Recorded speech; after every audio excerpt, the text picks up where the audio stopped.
Tanong benar rahat. Tanong benar. Tamam.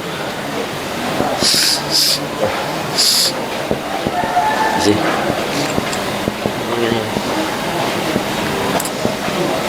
Dah.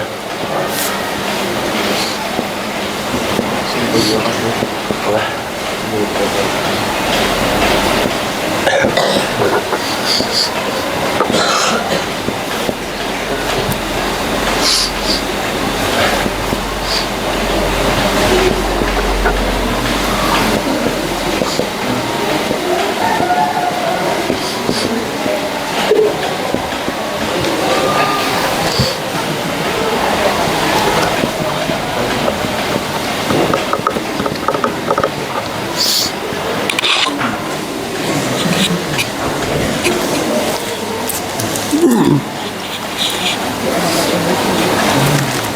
Baik, lanjutkan. Baik, kita lanjutkan untuk fardunya wudu yang selanjutnya. Saya baca, kalian ikuti membaca. Bismillahirrahmanirrahim. Bismillahirrahmanirrahim. Asani utawi kaping pindhone iku waslul wajhi basuh wajah. Jadi fardunya wudu yang kedua adalah membasuh wajah. As-salisu utawi kaping telune iku waslul yadaini basuh tangan loro mangal mirfaqaini sartane sikut loro. Fardunya wudu yang ketiga adalah membasuh kedua tangan beserta siku atau sampai siku. Ar-robingu utawi kaping papate iku mashu syai'in ngusap sewiji-wiji minar roksi saking sirah. Yang keempat adalah mengusap sebagian dari kepala. Al-khomisu utawi kaping limone iku ghuslur rijlaini basuh sikil loro mangal ka'baini sartane ento-ento loro. Fardunya wudu yang kelima adalah membasuh kedua kaki sampai mata kaki. As-sadisu utawi kaping 6 iku at-tartibu urut-urut. Nah, itu adalah fardunya wudu yang telah kita pelajari bersama di dalam kitab Ad-Durarul Bahiyah. Jadi kesimpulannya adalah fardunya wudu ada 6. Pertama adalah niat bersamaan dengan membasuh muka. Yang kedua adalah membasuh muka. Yang ketiga adalah membasuh kedua tangan sampai siku. Yang keempat adalah mengusap sebagian kepala. Yang kelima adalah membasuh kedua kaki sampai mata kaki. Yang keenam adalah tartib atau berurutan. Jadi wudu itu harus berurutan dari awal sampai akhir, tidak boleh ditukar-tukar. Misalnya membasuh kaki didahulukan, nggak boleh. Harus mulai dari membasuh muka sampai membasuh kaki harus urut seperti yang kita pelajari pada kesempatan kali ini. Fahim tum? Fahimna.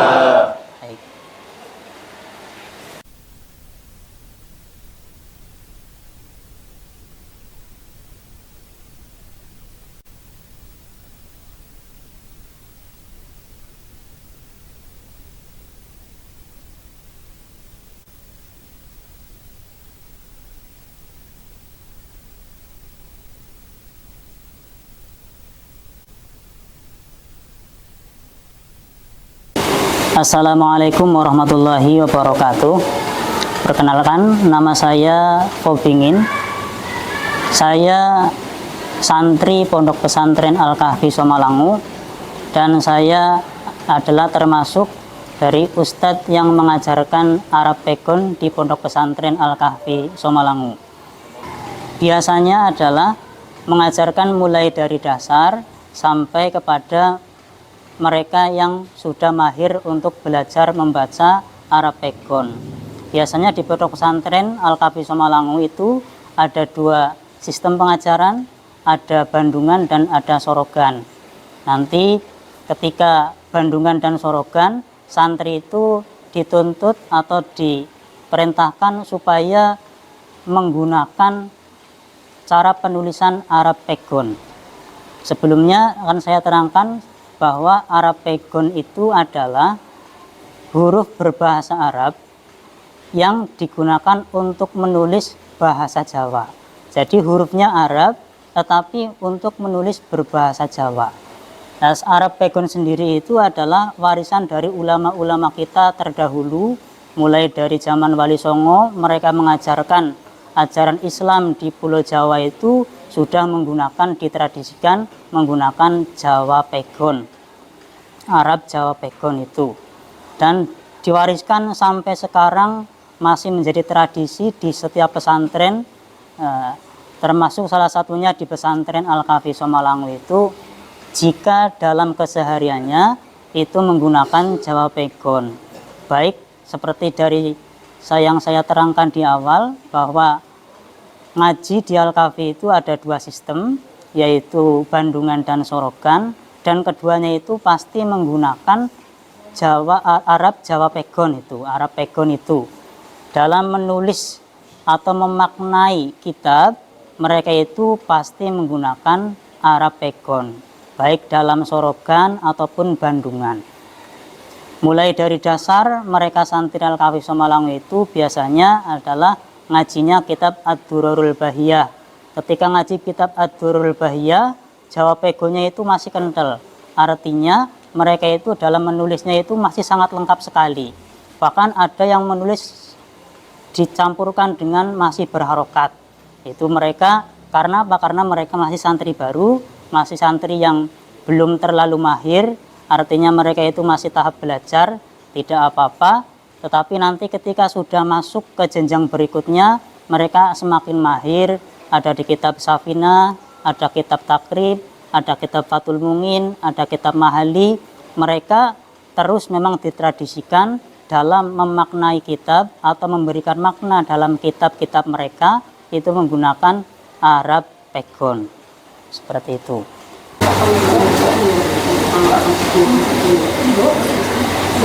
Ini adalah kitab Ad-Durarul Bahiyah, yaitu kitab yang dikaji untuk santri paling awal. Jadi santri yang masih paling baru di Al-Kahfi Somalangu itu nanti ngajinya sorogan kitab Ad-Durarul Bahiyah, dan mereka juga dikenalkan Arab Pegon pada saat ngaji kitab Ad-Durarul Bahiyah. Nah, itu. Baik, kita contohkan Arab Pegon. Tulisannya misalnya adalah Bapak tindak teng sabin. Nah, ini tulisannya Bapak tindak teng sabin. Nah, jadi dalam penulisan Arab Pegon itu kalau punya A tinggal ditambahkan dengan alif. Seperti ba itu tidak usah juga dikasihkan misal tambahkan harokat, itu bisa juga bisa tidak ditambahkan. Artinya kalau seperti ini bunyinya sudah ba. Tuh, sama seperti ini pa. Ini kalau sukun bapak. Nah, tindak ta ditambahkan ya, berarti ini harokat kasroh, bacanya i. Tin, inun sukun. Tinda dal tambah alif bunyinya a. Jadi tinda tambah kaf tindak. Teng nanti itu ada tanda seperti ini ataupun tidak juga tidak apa-apa. Tambahkan ya, teng. Biasanya di sini ada tanda seperti ini. Teng. Sa bin. Pokoknya kalau berbunyi a ditambahkan alif, I tambahkan ya, itu sabin. Bapak tindak teng sabin. Itu. Selanjutnya adalah tingkatan kedua yang dipelajari oleh santri ketika ngaji sorogan adalah kitab Safinatun Najah. Ini adalah kitab Safinatun Najah yang sudah mendapatkan tanda tangan dari pengasuh. Ketika sorogan mereka membaca Arab Pegon di depan pengasuh, yaitu mereka bersorogan kitab Safinatun Najah. Tingkatan kedua ya. Tingkat selanjutnya adalah sorogan kitab takrib. Ketika sorogan kitab takrib juga para santri masih menggunakan Arab Pegon dalam mengartikan kitab atau memberi makna kitab. Ini salah satu contoh adalah kitab takrib yang sudah diberi makna Arab Pegon.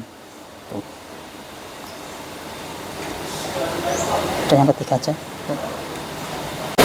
Baik, tingkatan ngaji yang selanjutnya ketika sorogan santri menggunakan kitab Fathul Mungin. Itu termasuk kitab yang dikaji di pesantren dan para santri juga masih memberi makna dalam kitab mereka menggunakan Arab Pegon. Dan tanda ketika sudah dikasih tanda tangan artinya sudah dibacakan di depan pengasuh pesantren. Bismillahirrahmanirrahim. Qala al-musannifu nafa'anallahu bi ulumihi fid dharaini amin Allahumma amin. Bismillahirrahmanirrahim. Faslun utawi iki iku ono anggit pasal sewiji. Fima ing dalem mertelaaken perkara yahrumu kang haram ngalal muhdisi ing atase wong kang hadas. Yahrumu haram bil hadasi sebab hadas al ashori kang cilik nglakoni tawaf. Wa masu syai'in lan haram demek sewiji-wiji minal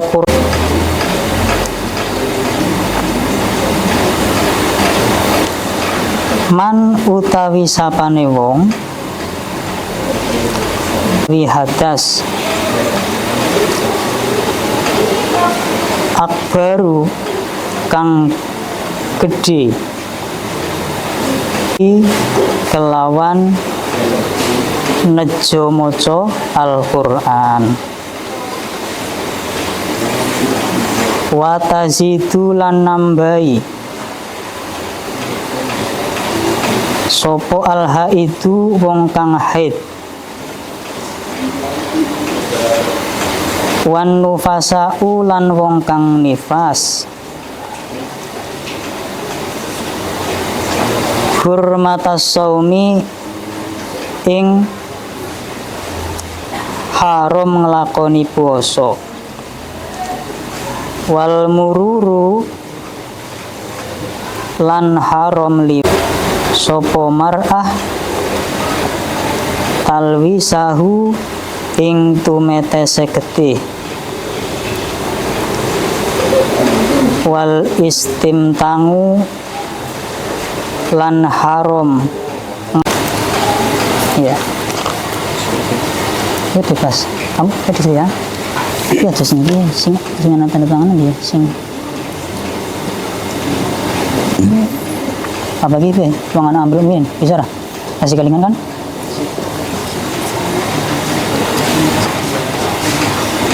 Bismillahirrahmanirrahim. Itulah apa ngalon masan yang pelan-pelan aja. Bismillahirrahmanirrahim. Qala al-musannifu nafa'allahu bi ulumihi fid dharaini amin Allahumma amin. Bismillahirrahmanirrahim. Ta'alamu podo lan podo bebinawa sapa sira kabeh lahu maring ilmu as-sakinata ing anteng wal hilmalan ing aris. Hadisun syarifun. Hadisun utawi iki iku hadis syarifun, hadis kang mulya. Bismillahi kelawan nyebut asma luhure Gusti Allah, sifate Gusti Allah Ar-Rahmani dat kang paring welas asih ing dalam dunya lan akhirat. Sifate Gusti Allah Ar-Rahimi dat kang paring welas asih ing dalam akhirat broko. Wabihi lan ing Gusti Allah nastanginu nyuwun pitulung sapa kita ala umurid dunya ing atase pira-pira perkara dunya. Wadini lan ing atase pira-pira perkara agama. Alhamdu utawi sekabehane puji iku lillahi tetep kagungane Gusti Allah. Sifate Gusti Allah haqqa hamdihi kelawan diulangi. alhamdu utawi sekabehane puji iku lillahi tetep kagungane Gusti Allah. Haqqa Hamdihi kelawan sak temene muji maring Gusti Allah. Nah, wis Wa sholatuhu lan cukup. Oke, ini aja. Nah.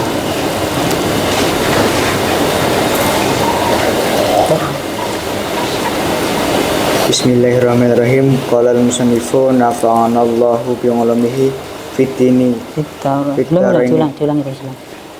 Bismillahirrahmanirrahim. Qala al-musannifu nafa'anallahu bi 'ulumihi fid daraini amin Allahumma amin. Bismillahirrahmanirrahim. Wa umurid dini lan utawi pira-pira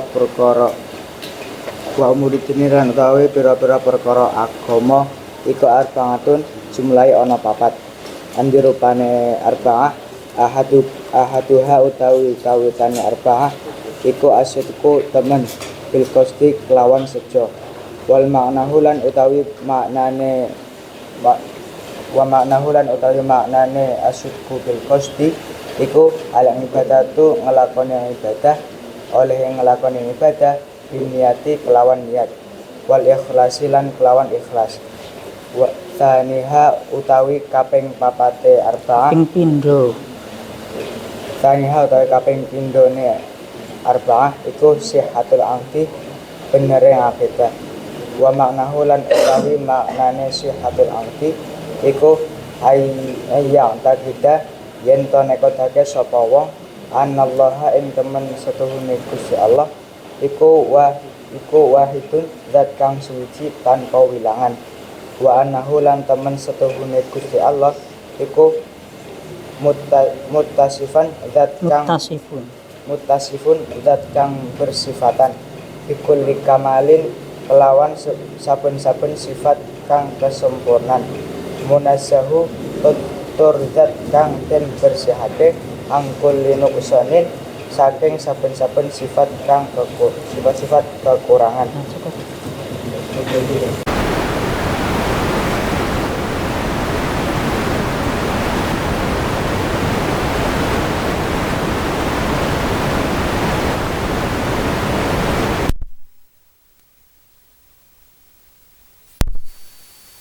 Tahun 1829 Masehi. Ini yang nulis malah Patih Kraton ini. Patih Kraton berarti artinya ini sebagai salah satu bukti bahwa dulu sudah dipergunakan juga di lingkungan keraton. Nih, punika serat Lokapala ya mungkin atau apa. Anggitanipun Raden Ngabei Sindu Sastro Patih Dalem Kanjeng Sinuwun Pakubono kaping 7 Negari Surakarta Adiningrat ingkang sawau wektu dereng madeg Sinuwun nama Jeng Gusti Pangeran Dipati Purbaya putranipun Suwargi ingkang sinuwun Kanjeng Sunan Pakubono ingkang kaping sekawan ingkang patutan saking garwa putri Pamekasan ingkang kaping kalih kapernah bibinipun Kanjeng susuhunan sugih Pakubono kaping gangsal waktu nganggit hijratun Nabiul Mustafa 1200 kawan doso gangsal. Ini ada gambar. Ini tujuh itu hanya kakak beradik. Iya. Artinya ini pada masa Pangeran Diponegoro, Perang Diponegoro. Ini sudah ada, berarti jauh sebelum itu juga sudah ada karena ini sudah dipergunakan oleh keraton. Oleh keraton. Nah, mungkin dulu sesepuh sini ada hubungan juga dengan keraton. Beliau dipercaya menyimpan beberapa naskah penting.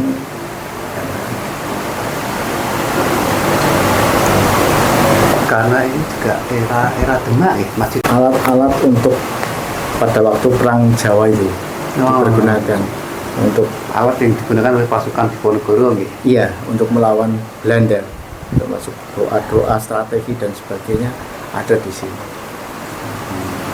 dan memperkuat ketuhanannya, tauhidnya. Strategi perang juga ada di situ. Ada di sini.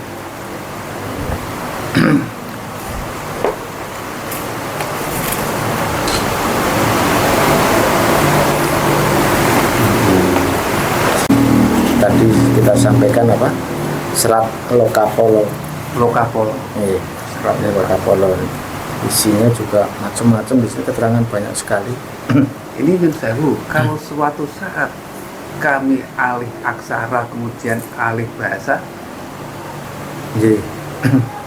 Ya, sebetulnya diperkenankan betul. jadi ketika dalam perang Diponegoro dulu atau perang Jawa itu seorang mau berangkat perang itu harus dikuatkan dulu keimanannya, ketauhidannya. Jadi ketika dia itu berangkat berperang maka dia betul-betul lillahi ta'ala, karena Allah ta'ala. Sehingga tidak sampai kemudian jatuh ibaratnya mati sia-sia lah.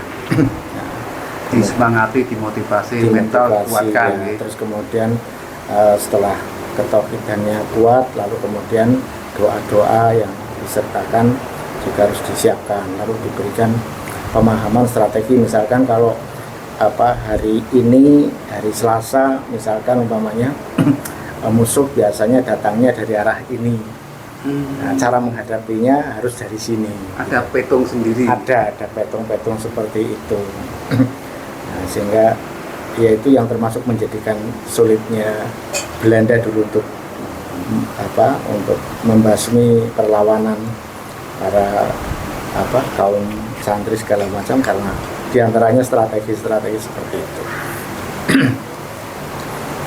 Dan juga tentang masalah bagaimana membuat senjata. Gambar itu gambar kayak capit kayak apa gitu. Iya, ini diantara rumus-rumus lah ini. Rumus-rumus. Jadi intinya ini persenjataan dan strategi perang ya Pak Kiai. Iya, termasuk olah krida ya. Olah krida itu artinya misalkan kalau bahasa sekarang olah nafas segala macam, ada juga yang melatih bagaimana misalkan mengenali tubuh kita itu terdiri dari unsur api, tanah dan sebagainya, kemudian bagaimana menghidupkan sel-sel itu dengan nafas dan sebagainya, lalu sehingga prajurit itu betul-betul ketika muncul itu sudah memang siap tempur, bukan hanya asal-asalan gitu.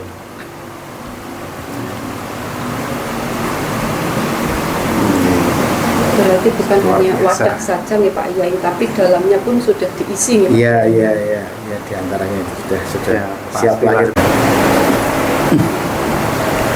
Itu bolak-balik atau perlembar-perlembar? ini sebetulnya dulu ada samatnya, tapi ini sudah lepas. Saya hati-hati membukanya nanti. Kita yang melihatnya. Ini lepas itu ya namanya Tapi tulisannya bolak-balik nih Pak Kiai. Iya, ini bolak-balik. Satu lembar bolak-balik. Itu tulisan tangan atau Tulisan tangan ini, tulisan tangan. Kalau tulisan tangan sih tintanya dari apa Pak Kiai? Nah, itu kalau zaman dulu itu tintanya ini biasanya dari tumbuh-tumbuhan, Mbak. Dari tumbuhan apa kan ada itu misalkan kayak misalkan ada yang ada di bagian lain itu ada yang kertas modern merah. atau kertas dari Nggak tahu ini kayaknya tebel Pak Yai. BP3 Prambanan balik Nggih. balik BP3 sudah berapa kali ke sini. BPNB nggih. Nggih, BPNB zaman- sekarang BPK namanya. Ini zaman kepalanya Bu Adi Ningsih, terus Oh. kemudian sekarang kan Pak Sugeng. Sekarang Bu Manggar. Terus sekarang udah ganti Iya, lagi. sudah ganti. Terakhir Bu Manggar ini. Oh, nggih. Yang Itu saat belum ini. berapa kali ke sini. Itu ada yang dicek itu, ada yang apa itu kertas ini bingung beliaunya melihatnya karena yang ahli biologi itu katanya dulu itu kertasnya itu adanya di Belanda. Kertas yang ini. Bukan yang ini tapi Oh. itu warnanya kayak coklat gitu, terus ada apanya kayak uang itu apa nama yang air water. Oh, watermark. Iya, watermarknya. Tapi kita nggak ngerti kalau itu ada watermarknya. Yang tahu yang ahli biologi. Terus kemudian itu katanya dulu itu harusnya datangnya ke sini misalkan itu dalam bentuk plano, dan itu hanya dikeluarkan kepada biasanya karena sudah ada kerjasama. Nah, mereka bingungnya kok di sini bisa ada seperti itu, bagaimana ya, saya juga nggak ngerti ini tinggalan aja. Ya mungkin dari keraton kan waktu itu ada kerjasama dengan Iya. Rusia atau Belanda. Bisa jadi. Sangat mudah untuk mendapatkan kertas ini. Intinya seperti itu. Di perpustakaan Sasono Pustaka yang di Kasunanan itu manuskrip banyak juga sana. Berbahasa Pegon juga. Saya yakin untuk dari Kasunanan Surakarta maupun Jogja nih, dari Mataram kan sudah karena Kesultanan Islam, jadi mereka juga sudah pakai Pegon. Yang disimpan masyarakat di Tegal, Kabupaten Tegal itu juga ada. Itu peninggalan Bupati pertama Kendal. Bupati pertama eranya Sultan Agung. Sampingnya Pak tertulis seperti itu. Cuman mau kami bantu untuk alih aksara dan alih bahasa tidak diperkenankan waktu itu.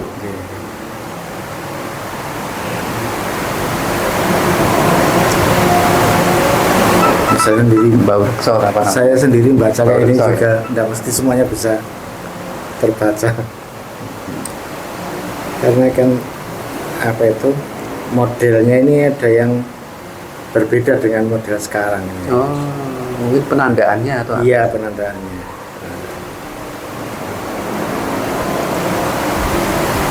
Ini juga salah satunya yang tahun 1000 ya, jawabannya Iya. saya ambil sekalian. Arab Pegon itu tidak harus gundul. Gondrong bisa nih. Iya. Jadi ada harkatnya bisa, enggak apa-apa. Yang jelas itu kalau setahu saya Arab Pegon itu ya tulisan dengan menggunakan huruf Arab, tapi isinya bila dibaca itu adalah bahasa Jawa, bahasa Sunda atau bahasa Melayu, bahasa daerah lah, bahasa Nusantara ini. Terus Berarti itu bahasa sandinya orang Indonesia pada di masa itu Ya, untuk mengelabui karena penjajah. ada dua kemungkinan. Pertama, karena memang untuk menimbulkan memotivasi agar mencintai dan mau mempelajari bahasa Arab. Karena bahasa Quran pada waktu itu kan dari mulai Kesultanan Demak, kemudian bergeser ke Mataram, baik Mataram, kemudian Jogja dan Solo, itu kan semuanya Kesultanan Islam, sehingga akhirnya dimotivasi untuk mau belajar bahasa Arab, karena bahasa Quran itu kan pakai bahasa Arab, sehingga dia harus mau belajar ke sana. bahasa Arab yang kuno mungkin ya, kalau Al-Quran. Enggak juga, artinya kan ini hanya motivasi biar mengenalkan ketika bahasanya pakai bahasa Nusantara dibaca, kan akhirnya dia jadi kepengen belajar bahasa huruf-huruf Arabiknya, itu kan jadi kepengen belajar. Terus kemudian yang keduanya juga termasuk dari strategi politik untuk menyimpan beberapa bahasa yang penting atau sandi-sandi yang penting itu dari pengetahuan Belanda. Ya, kalau bahasa Arab sendiri mengalami perubahan nggak? Dulu pada saat Al-Quran itu turun tulisannya menggunakan bahasa Arab Nggak ada. tahun itu, terus yang tahun sekarang Sama. apakah tetap sama? sama. Kalau bahasa Arab tidak ada perubahan. Jadi ini mungkin salah satu strategi para leluhur dahulu ya Bapak ya. Kan seperti misalkan maunya pakai ada tulisan Jawa juga kan biar orang mau belajar bahasa Jawa, Aksara tulisan Jawa itu. aksara Jawa. Jadi ngerti tentang apa memetri leluhur lah ya gitu ya.